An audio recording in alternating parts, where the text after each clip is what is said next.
അപ്പോൾ എല്ലാവർക്കും നമസ്കാരം. കുറേ നാളായി ഡീറ്റെയിൽ ആയിട്ട് ഇരുന്ന് ഒന്ന് സംസാരിക്കാനോ ഒരു അപ്ഡേറ്റുകളൊക്കെ തരാൻ പറ്റിയിട്ട്.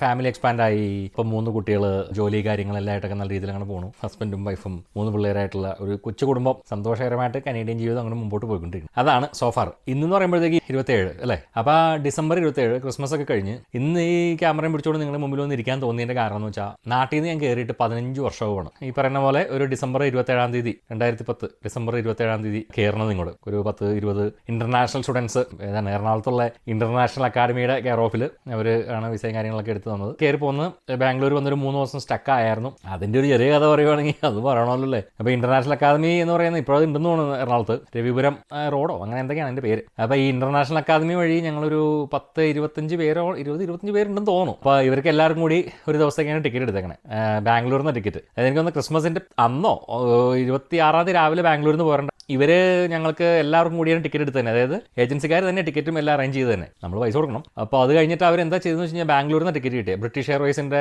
ഒരു ഫ്ലൈറ്റിന് ബാംഗ്ലൂരിൽ നിന്ന് നേരെ വെളുപ്പാങ്കാലത്ത് 6:30 മറ്റോ കയറി എന്താണ് ലണ്ടനിൽ നിന്ന് ടൊറൻറ്റോയിൽ നിന്ന് റോഡ് മാർഗം നമ്മുടെ ഫാൻഷോ കോളേജിലോട്ട്. എന്താ സംഭവിച്ചു കഴിഞ്ഞാൽ പ്ലാനൊക്കെ നല്ലതായിരുന്നു, അവർ ഉദ്ദേശിച്ച പോലെ നടന്നായിരുന്നെങ്കിൽ സംഭവം സൂപ്പറായാണ്. ഇതിനകത്ത് ആ സമയത്ത് അവൻ്റെ പേരൊക്കെ മറന്നുപോയി.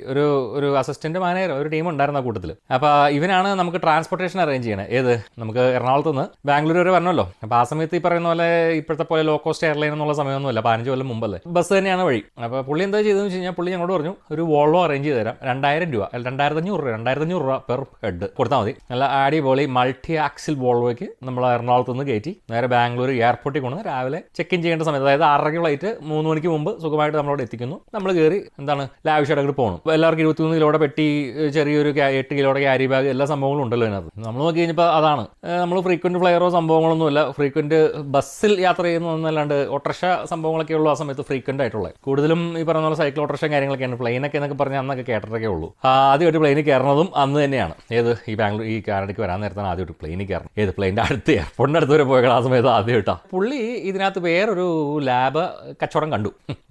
At end of the day എല്ലാ ഏജന്റുമാരാണല്ലോ, അവൻ്റെ കമ്മീഷനാണ് അവന് മുഖ്യം. ഇവൻ അറേഞ്ച് ചെയ്ത മൾട്ടി ആക്സിൽ വോൾവോ എന്ന് പറഞ്ഞു കഴിഞ്ഞിട്ടുണ്ടെങ്കിൽ നമ്മുടെ താമരാശൻ പിള്ളയുടെ മറ്റേ ബസ്സില്ലേ ഈ പറക്കുന്തലിയ, ഏകദേശം ആ ടൈപ്പ് ഒരു ബസ്സാണ് പുള്ളി മനസ്സിൽ വിഭാവനം ചെയ്ത കിനാശ്ശേരി. അതായിരുന്നു ഞങ്ങൾ ഈ പറഞ്ഞ പോലെ പറഞ്ഞ ദിവസം അവിടെ ചെല്ലുന്നു. ഞങ്ങളോട് പറഞ്ഞു 5 മണിക്ക് കറക്റ്റ് 5 മണിക്ക് പാലാരിവട്ടം ഭാഗത്ത് ഒരു പോയിന്റ് പറഞ്ഞ് അവിടെ വരിക. 5 മണിയാകുമ്പോഴത്തേക്ക് മൾട്ടി ആക്സിൽ വോൾവോ അവിടെ വന്നിട്ട് അങ്ങോട്ട് ചവിട്ടി നിർത്തും. നമ്മൾ ചാടി കയറുന്നു.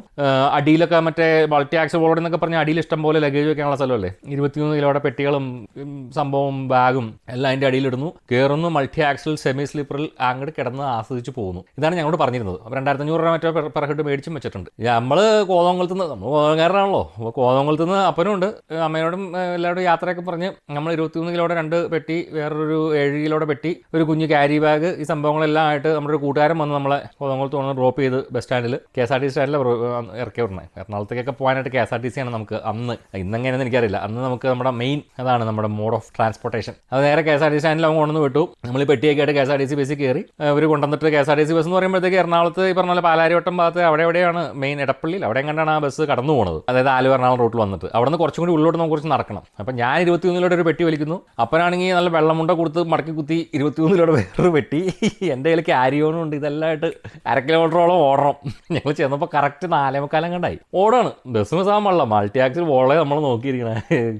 ഓട്ടി കണക്കിന് ഉള്ള ഫുട്പാത്തിൽ കൂടെയും പൊളിഞ്ഞ് കിടക്കണം മറ്റേ സ്ലാബിൻ്റെ മുകളിൽ കൂടെയൊക്കെ ഓടി ചാടി. അപ്പൻ അത്രയ്ക്കും എന്താണ് പറഞ്ഞത് പറക്കും സിംഗാരെന്നുള്ള അന്ന് മനസ്സിലാക്കണേ. 23 കിലോയുടെ ബാഗ് എടുത്തുകൊണ്ടാണ് ചാടി ഓടി പോകുന്നത്. എനിവേ നമ്മളവിടെ പറഞ്ഞ ആ ഒരു സ്പോട്ടിൽ ചെല്ലുന്നു. ഞാൻ ചെല്ലുമ്പോഴത്തേക്കും അവിടെ ഏകദേശം എല്ലാ പിള്ളേരും തന്നെ വന്നിട്ടുണ്ട്. അപ്പന്മാർ അമ്മമാർ പിള്ളേരൊക്കെ അവിടെ സന്തോഷമായിട്ട് നിൽക്കുന്നു. മൾട്ടി ആക്സിൽ വോളോ ഇങ്ങനെ നോക്കി ഇങ്ങനെ നിൽപ്പുണ്ട് വന്നത്. 5 മണിയായിട്ട് ബസ് കണ്ടില്ല, 5:15 ബസ് കണ്ടില്ല, 5:20 ബസ് കണ്ടില്ല, 5:45 ബസ് കണ്ടില്ല. അപ്പം നമ്മളോട് പറഞ്ഞേക്കണത് 5 മണിക്ക് ബസ് അവിടെ നിർത്തി കഴിഞ്ഞാൽ 10 മണിക്കൂർ മാക്സിമം മതി, 9 മണിക്കൂർ മതി അവർക്ക് ഓടിയെത്താന്ന് പറഞ്ഞ്. വോൾവോയാണ്, അവർ ഭയങ്കര എക്സ്പീരിയൻസ് ഡ്രൈവർമാരാണ്. 5, 7, 12 രാത്രി 12 മണിയാകുമ്പോൾ 7 മണിക്കൂർ ആവുന്നു. 1, 2 മണി, അതായത് കറക്റ്റ് 7, 2, 9 മണിക്ക് 5 മണിക്ക് എടുക്കുന്ന മൾട്ടി ആക്സിൽ വോൾവോ 2 മണി വെളുപ്പിന് 2 മണിയാകുമ്പോൾ ബാംഗ്ലൂർ മറ്റേ എയർപോർട്ടിൻ്റെ അവിടെ കൊണ്ടുപോയി നമ്മളെ ഇറക്കുന്നു. വീണ്ടും നമുക്ക് 1 മണിക്കൂറും കൂടി ഉണ്ട് വേണമെങ്കിൽ ഒരു ചായ കുടിക്കാനൊക്കെ. എന്നിട്ട് ചെക്കിൻ്റെ കൂടി ചെന്നാൽ മതി. 6:30 ഫ്ലൈറ്റിന് 3 മണിക്കൂർ മുമ്പ് ചെന്നാൽ മതിയല്ലോ. 5:45 ബസ് കാണാണ്ടായപ്പോഴത്തേക്ക് നമ്മളങ്ങ് പേടിച്ചു. അപ്പോൾ നമ്മൾ ഇവനെ വിളിച്ചു, ടീമിനെ വിളിക്കുകയാണ്. വിളിച്ച് കഴിയുമ്പോഴത്തേക്കും പുള്ളി പറഞ്ഞു, മോനെ പേടിക്കണ്ട, വോൾവോ അല്ലേ, വോൾവോയ്ക്ക് പറഞ്ഞ പോലെ 9 മണിക്കൂറിൻ്റെ ആവശ്യമൊന്നുമില്ല, അവൻ 6 മണിക്കൂർ കൊണ്ട് ഓടിച്ചെത്തും എന്നൊക്കെയാണ് പറയണം നമ്മളോട്. ആകെ കയറിയേക്കണ വോൾവോ ലോ ഫ്ലോറാ, അല്ലാണ്ട് മൾട്ടി ആക്സിൽ എന്നൊക്കെ നമ്മൾ കണ്ടിട്ടുള്ളൂ. മൾട്ടി ആക്സിലൊക്കെ ഏത് ഇങ്ങനെ കടന്നു പോകുമ്പോൾ കാറ്റടിച്ചിട്ടുണ്ട് മേത്ത്, അത്രേ ഉള്ളൂ. അപ്പോൾ ഇവർ പറയണ ഓടിച്ച് മോനെ നിങ്ങൾ ആരും പേടിക്കണ്ട, അവർ ചവിട്ടി പൊളിച്ച് എത്തിച്ചോളൂ എന്ന് പറയണം. പരിപാടിയൊക്കെ വർഷങ്ങളായിട്ട് ചെയ്യണമല്ലേ. മൾട്ടി ആക്സിൽ വോൾവോ ചിലപ്പോൾ ടയർ കൂടുതലുള്ളതുകൊണ്ട് വേഗം എത്തുമായിരിക്കും, നമ്മളും വിചാരിക്കണം. കൂടുതൽ ഏരിയ കവർ ചെയ്യാമല്ലോ, കൂടുതൽ ടയറുള്ളതുകൊണ്ട്. അപ്പോൾ 6:30 മണി 6:45 ആയപ്പോഴാണ് ഈ പറഞ്ഞ താമരാക്ഷം പിള്ള വന്നെ. ഏത് മൾട്ടി ആക്സിലല്ല വന്നെ, മറ്റേ സാധനം വന്നെ. ഒരു സാധാരണ കല്യാണത്തിന് നമ്മൾ മറ്റേ ടൂറിസ്റ്റ് ബസ് വിളിച്ച് പോകില്ലേ, മറ്റേ അകത്ത് ചെറിയ TV ഒക്കെ ഉള്ളത്, അങ്ങനത്തെ ഒരു ബസ്. ആ ബസ് വന്ന് അങ്ങോട്ട് ചവിട്ടിങ്ങ് നിർത്തി. ആപ്പാടി വെടിയും പോകുകയും മൊത്തം പോക പൊട്ടിത്തിരി സൗണ്ടുകളൊക്കെ കേൾക്കണ്ട അതിനകത്ത്. അപ്പോൾ നമ്മൾ ചോദിച്ചു, ചേട്ടാ ഇതിനകത്ത് എല്ലാവരും കയറുമെന്ന് ചോദിക്കണം. അപ്പോൾ പുള്ളി പറഞ്ഞു, പിന്നെ സിമ്പിളായിട്ട് കയറും, ആൾ കയറും എന്നുള്ളത് നമുക്കറിയാം, പക്ഷെ അതല്ല പ്രശ്നം. 21 2 പെട്ടിയുണ്ട്. ഈ മൾട്ടി ആക്സിൽ വോൾവോയുടെ അടിയിൽ ഇങ്ങനെ തുറക്കണ പോലെ ഈ താമരാക്ഷം പിള്ളയുടെ എവിടെ തുറക്കണേ, ഫ്രണ്ടിൽ തുറന്നു കഴിഞ്ഞാൽ എഞ്ചിൻ, ബാക്കി തുറന്നു കഴിഞ്ഞാൽ എന്തെന്ന് എനിക്കറിയാൻ പാടില്ല. ഇപ്പോൾ 25 പിള്ളേരുടെ പെട്ടി എന്ന് പറയുമ്പോഴത്തേക്ക് 50 പെട്ടിയായി. ഇത് എവിടെ കയറ്റും, ആകെ കച്ചറേ.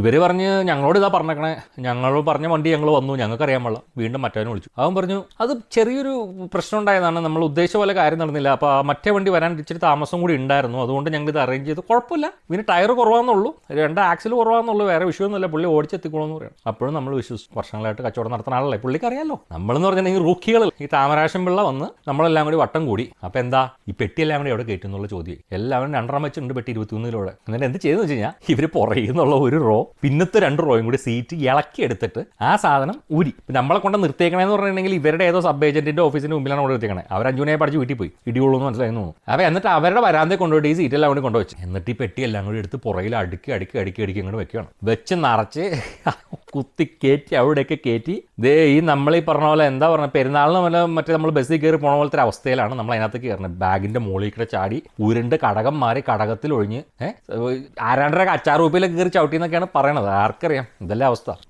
സാധനം എല്ലാം കയറ്റി കഴിഞ്ഞ് ഞങ്ങളൊന്ന് പുറകിലൊന്ന് നോക്കി കഴിഞ്ഞപ്പോഴത്തേക്കും പുറകുവശമൊക്കെ താന്നായിരിക്കണം.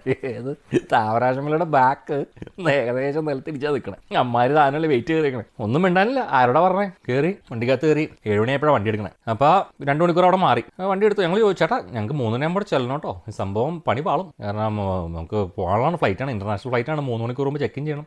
നിങ്ങളൊന്നും പേടിക്കേണ്ട, നമ്മൾ വളയാൻ പിടിക്കാൻ വേണ്ടിയിട്ട് കൊല്ലം കുറേ ആയാലും ശരി, നമ്മൾ ഹാൻഡിലല്ലേ പിടിച്ചിട്ടുള്ള സൈക്കിളുണ്ട്, നമുക്കറിയില്ലല്ലോ. സംഭവം സെറ്റാക്കി അവിടെ നിന്ന് വണ്ടി എടുത്തു.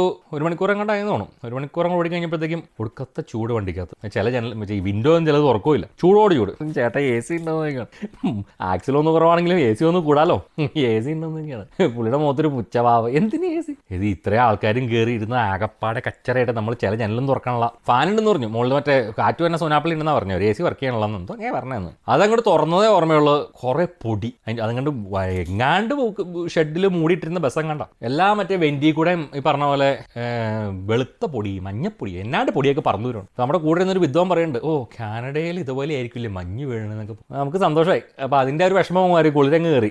മഞ്ഞ് സ്നോ. വണ്ടി അവിടെ നിന്ന് പോയിരുന്നു. എവിടെയൊക്കെ നിർത്തി ഒരു 2-3 മണിക്കൂർ കഴിഞ്ഞപ്പോൾ എങ്ങാണ്ട് ഭക്ഷണം കഴിക്കാൻ നിർത്തി. കുറേ നേരം കഴിഞ്ഞിട്ട് ഞങ്ങൾക്ക് കുറേ ഉറങ്ങിപ്പോയി കഴിഞ്ഞ് എനിക്ക് തോന്നുന്നത് ഒരു 3 മണി അല്ല 2 മണി എങ്ങാണ്ടായപ്പോഴത്തേക്കും എന്നിട്ട് നമ്മൾ നോക്കുവാണ് എവിടെ എത്തി നോക്കുകയാണ്. അപ്പോൾ അവർ പറഞ്ഞു സേലം എത്തിയിട്ടുള്ളൂ എന്ന് പറയണം. ഏത് 2 മണിയായപ്പോൾ സേലം എത്തിയിട്ടുള്ളൂ, ബാംഗ്ലൂർ പോലും എത്തിയിട്ടില്ല. സേലത്ത് നിന്ന് പിന്നെയും മണിക്കൂറുകൾ എടുക്കുക. ഞങ്ങൾക്കാണെങ്കിൽ 1 മണിക്കൂറും കൂടി ഉള്ളൂ. അപ്പോൾ ഞങ്ങൾക്ക് ആകെ ടെൻഷനായി. ഒരു മനുഷ്യനെ വിളിച്ചിട്ട് ഫോൺ എടുക്കണില്ല, കാരണം വിളിച്ചിട്ട് എന്തായാലുള്ള അവന്മാരൊക്കെ കിടന്നു തുടങ്ങി, അവന്മാർക്ക് അറിയാവുന്ന പണി വാളിന്നുള്ള അവർക്ക് മനസ്സിലായി തോന്നുന്നു. ഇതിൻ്റെ ഇടയ്ക്ക് ഇത്രയും ഓവർലോഡ് കയറ്റി എങ്ങാണ്ട് വന്നിട്ട് ഈ വണ്ടിയുടെ അടിയിലുള്ള വേറെ എന്തോ ഒരു സുനാപ്പിളി പൊട്ടുവോ എന്തോ സംഭവിച്ചിട്ട് അവർക്ക് ഒരു സ്പീഡിൽ കൂടുതൽ പോകാനും പറ്റൂല. അങ്ങനത്തെ എന്തൊക്കെ മൊത്തത്തിൽ പ്രശ്നം. ഞങ്ങൾ എന്നിട്ട് പറഞ്ഞ പോലെ ഇവരോട് പറഞ്ഞു, ചേട്ടാ ഞങ്ങളുടെ ജീവമരണ പോരാട്ടമാണ്, ഫ്ലൈറ്റ് പോയി കഴിഞ്ഞാൽ രക്ഷയില്ല, നിങ്ങൾ എന്തായാലും എത്തിക്കണം. എന്നിട്ട് പറഞ്ഞു എന്തായാലും ഞങ്ങൾ എത്തിക്കും, മറിച്ചാണെന്നൊക്കെ പറഞ്ഞ് നമ്മൾ ഒരു 2 മണിക്കൂർ കഴിഞ്ഞപ്പോഴത്തേക്ക് ഇവർ വേറെ ആരുണ്ട് നമ്മുടെ കൂട്ടത്തിൽ ഒരുപാട് അത്യാവശ്യം ആൾക്കാരൊക്കെ പരിചയമുള്ള കണക്ഷൻസ് ഉള്ള ആരുടെയൊക്കെ ഉണ്ടായിരുന്നു പയ്യന്മാർ. അവന്മാർ ആരൊക്കെയോ വിളിച്ചിട്ട് വഴി കോർഡിനേറ്റ് ചെയ്ത് എയർപോർട്ടിൽ ആരുടെയോ ടിക്കറ്റ് ഏജന്റ് ആരുടെയൊക്കെ നമ്പറൊക്കെ കിട്ടി അവരെ വിളിക്കുകയാണ്. അവരോട് ഞങ്ങൾ പറയാം ഞങ്ങൾ എത്തിക്കൊണ്ടിരിക്കുകയാണ്, 30-ന് എത്തും. അപ്പോഴത്തേക്കും സമയം കണ്ട്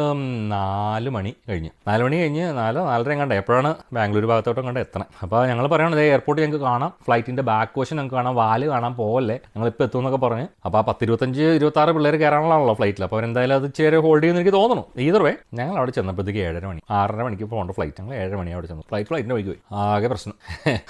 അവരെ വിളിച്ച് ഈ പറഞ്ഞ ഇന്റർനാഷണൽ അക്കാഡമിയിലുള്ള ടീമിനെ വിളിച്ച് കാര്യങ്ങൾ പറഞ്ഞ്, ചേട്ടാ പണി ഞങ്ങൾക്ക് കിട്ടിയിട്ടുണ്ട്, ഇത് ഇപ്പോൾ ചാനലിൽ വിളിക്കും പ്രശ്നമാക്കും എന്നൊക്കെ പറഞ്ഞു, നിങ്ങൾ പറ്റിച്ച് ഫ്രോഡാണ്. അപ്പോൾ അവർ പറഞ്ഞു കുഴപ്പമില്ല, ഞങ്ങൾ നിങ്ങൾക്കൊരു റൂം എടുത്ത് തരാം, അപ്പോൾ അതും പറ്റി ഒന്നും ചെയ്യാൻ പറ്റില്ല, റൂം എടുത്ത് തരാം, ഒരു 3 സ്റ്റാർ ഹോട്ടലിൽ റൂം എടുത്ത് തന്നു. അപ്പോൾ അവർ എന്നിട്ട് എന്താ പറയുക, രാവിലെ ഉച്ചയ്ക്കും വൈകുന്നേരം പുലാവ് മാത്രം തരാനുള്ള പരിപാടിയായിരുന്നു. കാരണം രാവിലെ ഞങ്ങൾ ചെന്നപ്പോൾ 8 മണിയായപ്പോഴത്തേക്കും ചെന്നെല്ലാം കൂടെ മറ്റേ ഹോട്ടലിലേക്ക് പുലാവാണ് രാവിലെ, എല്ലാവർക്കും പുലാവും കുറേ എന്തോ ചാറും ചൂടുവെള്ളവും അതൊന്ന് ഓക്കെ എന്തെങ്കിലും ആവട്ടെ എന്ന് ചോദിച്ചു. ഉച്ചയായപ്പോഴത്തേക്കും വീണ്ടും പുലാവും ചാറും, ആകെ പ്രശ്നം. വീണ്ടും ആരാണ്ടൊക്കെ മീഡിയനെ വിളിക്കും, മറ്റാണ് മറിച്ചാണെന്നൊക്കെ പറഞ്ഞ്. പിന്നെ അത്യാവശ്യം നല്ല ഫുഡ് കിട്ടി. വൈകുന്നേരമായിട്ട് തീരുമാനമാണല്ലോ, എന്താ പ്രശ്നം, ക്രിസ്മസ് ടൈം അല്ലേ, എല്ലാ ഫ്ലൈറ്റും പ്രീ ബുക്ക്ഡ് ആണ്. 2 ദിവസം കഴിഞ്ഞിട്ടാണ് നമുക്ക് ടിക്കറ്റ് കിട്ടും ഇങ്ങോട്ട് വരാൻ വേണ്ടിയിട്ട്. ഒന്നും പറയണ്ട, പണി പാളിയാണ് ഇങ്ങോട്ടുള്ള വരവിൻ്റെ തുടക്കം തന്നെ. എന്നിട്ട് 2 ദിവസം അവിടെ കിടന്നു. 27-ാം തീയതി ഈ പറയുന്ന പോലെ അവിടെ നിന്ന് ഇങ്ങോട്ട് കയറി.